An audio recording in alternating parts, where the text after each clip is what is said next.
Nagsisimula ang pelikula sa isang magandang babae na nag-aantay ng masasakyan dahil nasira ang kanyang kotse.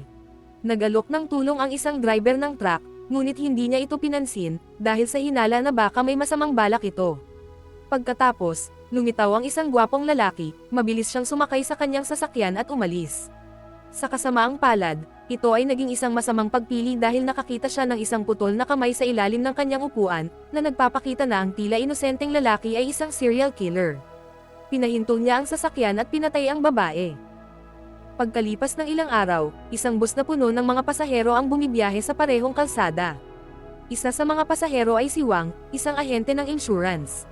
Binanggit ng driver na si Tony, na may isang babaeng nawala sa lugar na iyon ilang araw na ang nakalilipas. Biglang isang anunsyo sa radyo ang nagpaalam sa kanila na isang aksidente ang nagsara sa lahat ng kalsada. Iginiit ni Lee, isang pasahero, na kailangan niyang pumasok sa trabaho sa oras. Sinabi ng driver na si Tony na may alam siyang alternatibong ruta, at pagkatapos makipag-usap sa iba pa ang driver, sumang-ayon silang lahat na tahakin ito, na hindi namamalayang nagsimula ng isang mapanganib na paglalakbay. Hindi nagtagal ay pumasok sila sa isang madilim na tunnel, at sinabi ni Tony na hindi pa niya nakikita ito mula noon. Sa kabila nito, patuloy pa rin siya sa pagmamaneho hanggang sa biglang sumulpot ang isang lalaki sa harap ng bus, na napilitan silang huminto. Natakot ang mga pasahero, nagtataka kung ano ang ginagawa niya roon. Ipinaliwanag ng lalaki na isa siyang pasahero at sumakay na sa bus. Napagtanto ni Lee na nagbabasa ng dyaryo, na ang lalaking ito ay isang kriminal at tahimik na bumunot ng kutsilyo. Sa mga pasahero, mayroong dalawang babae, si Sarah na isang modelo, at si Jiang na isang buntis. Mayroon ding dalawang magkapatid sa mga pasahero. Ang isa ay nagngangalang Park, at ang isa ay si Fang. Napansin ni Tony na 20 minuto nang tumatakbo ang bus, ngunit hindi pa sila nakakalabas ng tunnel. Nagsimula siyang maghinala na may mali, dahil alam niyang ang pinakamahabang tunnel sa bansa ay 11 kilometro lamang ang haba, na tumatagal ng halos 10 minuto upang makatawid. Dahil hindi pa sila nakakalabas ng tunnel, nagpasya sina Tony at ang mga pasahero na bumalik. Nagulat ang lahat dahil kahit na matapos ang 30 minutong pagmamaneho ng buong bilis, hindi pa rin nila mahanap ang daan palabas. Tila sila ay natigil sa isang walang katapusang madilim na tunnel, na walang ibang nabubuhay na nilalang na nakikita.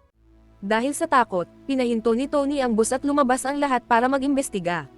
Kakatwang natagpuan ng buntis na si Jiang ang kanyang cellphone na nahulog niya 1 oras ang nakalipas sa simula ng tunnel. Kinumpirma ang natuklasang ito na hindi normal ang tunnel. Habang nagkakagulo ang mga pasahero, sinabihan ni Lee ang lahat na manatiling kalmado. Nagpasya siyang maglakad sa tunnel para humingi ng tulong at iminungkahing gumamit ng mahabang lubid para maiwasan ang pagkaligaw. Mabuti na lang at nakakita sila ng lubid malapit dito. Ang misteryosong pasaherong nagpahinto ng bus kanina ay nagboluntaryong sumama kay Lee. Habang naglalakad sila, kinakabahan na tinanong ni Lee ang pangalan ng pasahero, at sumagot siya na ang pangalan niya ay Chen, ngunit iniwasan niyang pag-usapan ang kanyang trabaho o pamilya. Maya-maya, nagsimulang lumitaw ang makapal na hamog at 2 figura ang lumapit sa bus.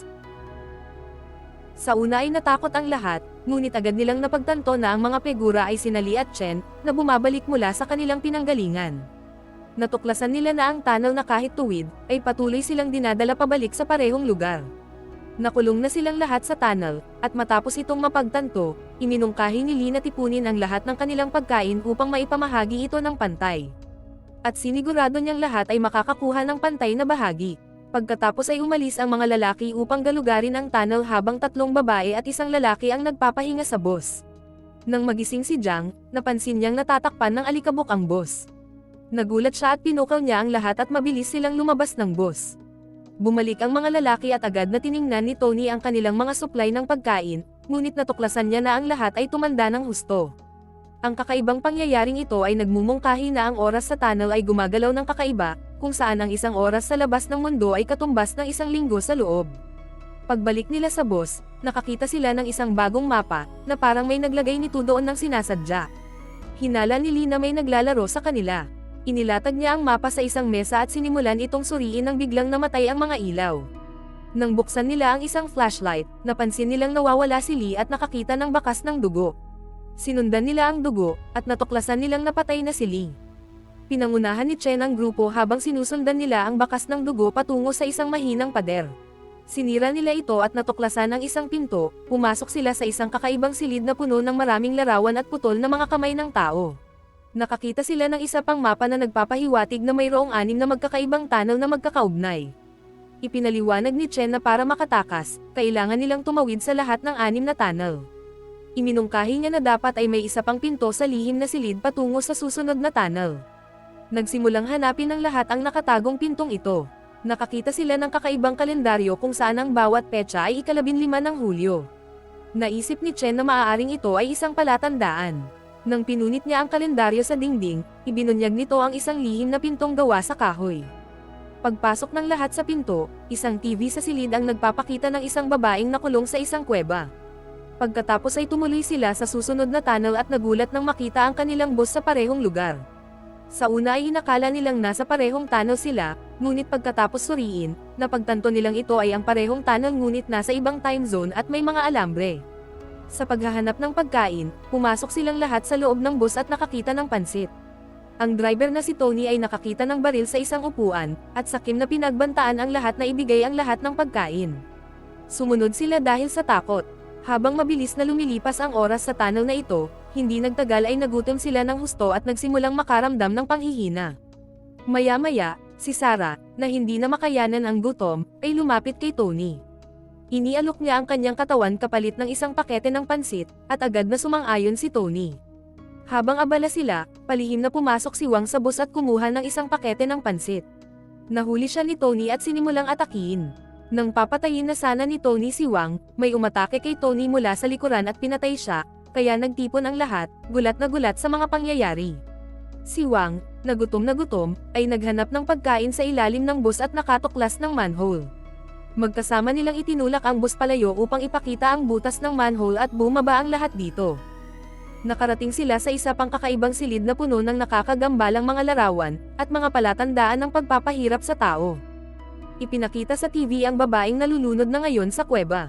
Hindi pinansin ang TV, naghanap sila ng paraan palabas at natagpuan ang parehong kalendaryo. Nang tanggalin ito, nabunyag sa kanila ang isa pang lihim na pinto.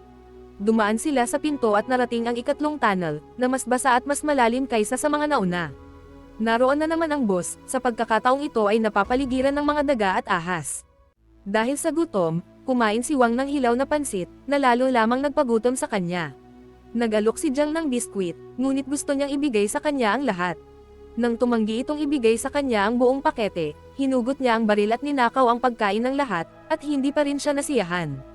Nagteorya si Wang na sa bawat pagkamatay ng isa sa kanila, isang lihim na daan palabas ang nabubunyag, tulad noong natagpuan nila ang nakatagong pader pagkatapos ng pagkamatay ni Lee at ang butas ng sasakyan pagkatapos ng pagkamatay ni Tony. Kaya naman, nagbanta siyang babarilan ng isa sa mga natitirang nakaligtas para makatakas siya sa lugar. Sinubukan siyang pakalmahin ni Chen, ngunit hindi nakinig si Wang. Sa halip, pinilit niya ang inosenteng si Jiang na barilin si Chen sa balikat. Pagkatapos nito, dinala ng baliw ang kambal sa kalapit na silid at sinimulan silang bugbugin. Nang subukang iligtas ni Fang ang kanyang kapatid, walang awa siyang pinatay ni Wang sa pamamagitan ng pagpapaputok ng maraming beses. Napaiyak na lang ang kawawang autistic na si Park habang dahan-dahan na nawalan ng buhay ang kanyang kapatid. Sinubukan ng wala sa kontrol na si Wang na sakalin si Sarah, ngunit bago pa niya ito magawang patayin, may isang tao sa silid ang sumaksak sa kanya mula sa likuran. Ngayon, dahil may dalawa pang patay, nakahanap ang grupo ng isang lihim na daanan kung saan nila narating ang ika-4 na tunnel, na isang psychedelic tunnel. Nang sandaling iyon, nanganak si Jiang at nakahiga sa tabi ni Park, habang sina Chen at Sarah na sugatan ay nagtungo upang siyasatin ang boss. Dahil sa psychedelic na katangian ng lugar, nag-hallucinate si Sarah at nagsimula siyang makakita ng mga tao. Dahil sa takot, lumabas siya ng bus at nagtungo sa kabilang direksyon, kung saan maraming bangkay ang nakahandusay. Doon, napansin niya ang isang salamin, at habang nakatitig siya rito, may lumapit sa kanya mula sa likuran at tinapos siya. Samantala, bumalik si Chen kay Jiang, na nagsilang ng isang sanggol na lalaki. Ang natitirang tatlo ay nagpatuloy sa pag-usad, ngunit sa daan ay nabunyag na ang batang lalaki ay pumanaw na. Sinubukan ni Chen na kumbinsihin si Jiang na magpatuloy, ngunit nang sandaling iyon, kumuha siya ng kutsilyo at sinaksak ito hanggang sa mamatay. Nakakagulat dahil pagkaraan ng ilang sandali, nagising siya sa isang lihim na compound, at parang nagising siya mula sa isang uri ng eksperimento. Pagkatapos ay dumako sa isang lihim na pagpupulong ng militar, dito na tuluyang naganap ang lahat. Isang general ng hukbo ang nagbunyag na ang serial killer mula sa simula ng pelikula, si James, ay nahuli na. Ang problema ay nahuli siya mula sa isang aksidente sa sasakyan na nasa ganap na vegetative state, na ngayon ay nasa isang coma. Si James ay dumukot at pumatay ng ilang babae, ngunit ang isang partikular na nagngangalang Shara, ay napabalitang buhay pa. Ang problema ay walang nakakaalam kung saan siya nakakulong maliban sa serial killer mismo. At dahil siya ay nasa coma, imposibleng makapagbigay siya ng impormasyon tungkol dito. Kaya nagpa siya ang militar na makipagtulungan sa pinakamahusay na Brain Research Institute sa bansa. Ang kanilang plano ay magsagawa ng memory transfusion kay James, upang maabot ang kanyang subconscious, at kalaunan ay malaman ang kanyang mga nagawa tungkol sa kinaroroonan ng biktima. Isang kahangahangang psychotherapist ng institusyon ang sa wakas ay pumasok na tumawid sa kamalayan ni James at nakahanap ng ilang mga pahiwatig. Nabunyag na ang psychotherapist ay walang iba kundi si Chen. Isa sa mga general ng hukbo ang nagsabing kailangan nilang magtiwala kay Chen, dahil higit sa lahat, siya ay mas nag-aalala sa kaligtasan ng biktima. Lumalabas na ang biktima, si Shara, ay walang iba kundi ang asawa ni Chen. Dito nagsimulang magkaroon ng katuturan ang lahat ng mga pangyayari, dahil ang lahat ng nakita natin kanina ay nangyari sa loob ng subconscious ni James. Gayunpaman, malayo pa na matapos ang trabaho ni Chen.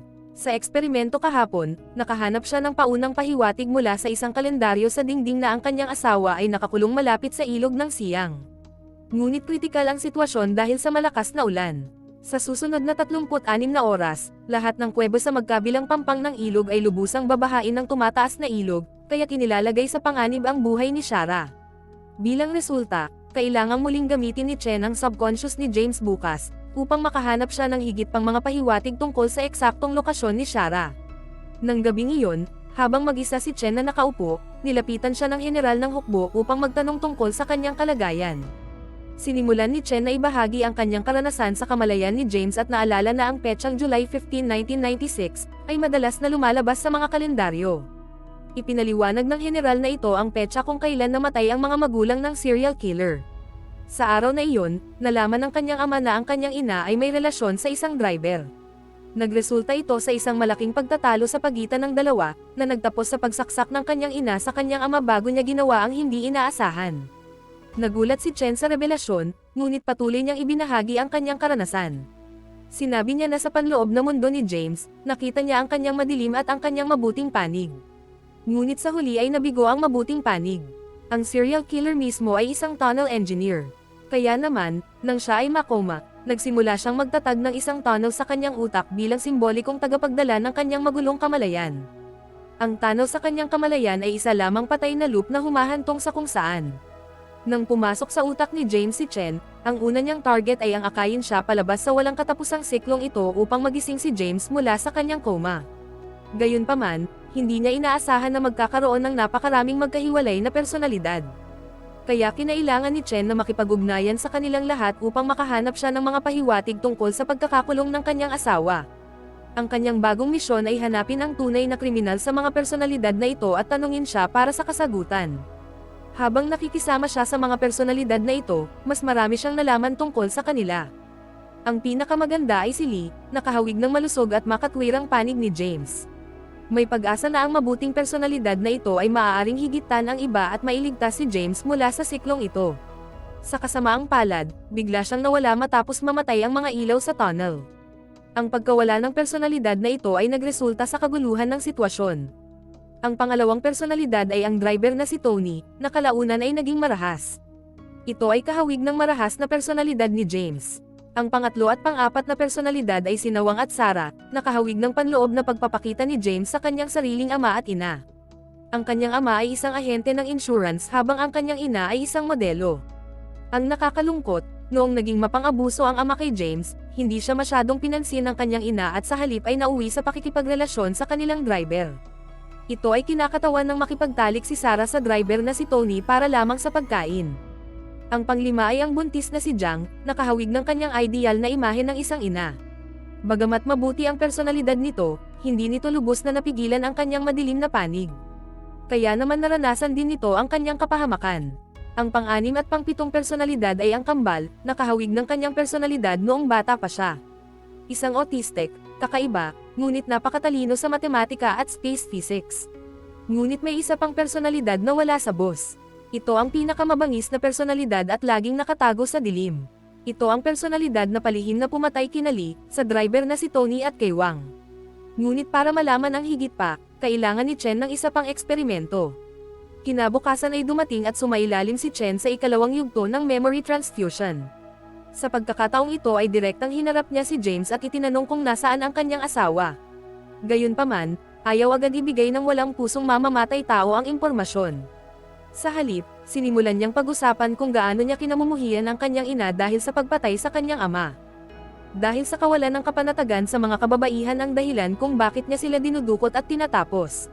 Sa ganitong paraan, dinala niya si Chen sa iba't ibang bahagi ng kanyang subconscious, kung saan nagaganap ang iba't ibang pangyayari sa kanyang buhay. Gayunpaman, habang nakatuon sa kanyang misyon, binaliwala ni Chen ang lahat ng mga ito at hinarap ang autistic na personalidad na si Park, ang pinakamahina sa personalidad ni James. Sinubukan niyang manipulahin ang binata para ibigay ang mga coordinate ng lokasyon ng kanyang asawa, ngunit pinigilan siya ng kanyang kakambal na si Fang. Kasunod nito, dinala si Chen sa isang sinehan kung saan niya nakatagpo ang tunay na kasamaan sa likod ng lahat ng pagpatay sa loob ng tunnel. Nabunyag na ito ay walang iba kundi si Chen mismo. Lumalabas na ang subconscious ni James ay napakagulo at masama kaya ang sumusuri dito ay nagsimulang mag-isip din na parang isang serial killer.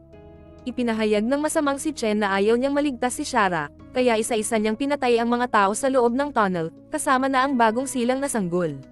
Biglang lumitaw sa entablado ang autistic na batang si Park, at gayon din ang asawa ni Chen. Dahan-dahan nilapitan ni Park si Shara para patayin ito, ngunit sa huling sandali, umatras siya. Kinuha ito bilang perpektong pagkakataon, nilapitan ng tunay na Chen ang natatakot na batang lalaki at hiniling na gumising, at sabihin sa mga awtoridad ang tungkol sa lokasyon ng kanyang asawa. Nakakagulat na pumayag si Park at umalis. Pagkatapos, dinala siya ng masamang si Chen sa ibang lugar, kung saan naghanda ang dalawa para sa isang huling paghaharap. Di nagtagal, nagsimula silang maglaban, ngunit nang maramdaman ng tunay na Chen na siya ay nagtagumpay, isa pang kopya ng masamang si Chen ang lumitaw, na nagpapahiwatig na siya ay hindi masisira. Sa ibang lugar, nagsimulang bumuhos ang ulan, at halos lumubog na si Shara sa tubig. Ilang minuto na lamang bago siya malunod hanggang mamatay. Sa loob ng subconscious ni James, nagmakaawa ang tunay na Chen na pabalikin siya sa kanyang mundo, ngunit tumanggi ang kanyang masamang imahe. Doon, nakaisip ng plano ang tunay na Chen. Napagtanto niya na kung gagawin niya ang hindi inaasahan, mamamatay din ang masamang si Chen, at dahil dito, mawawala ang lahat ng kasamaan sa loob ni James. At sa sandaling maisakatuparan niya ang kanyang plano, ang masamang si Chen ay naglaho, at sa ospital, nagising si James. Dahil sa isang ganap na pagbabago, agad niyang sinabi sa mga awtoridad ang tungkol sa lokasyon ni Shara.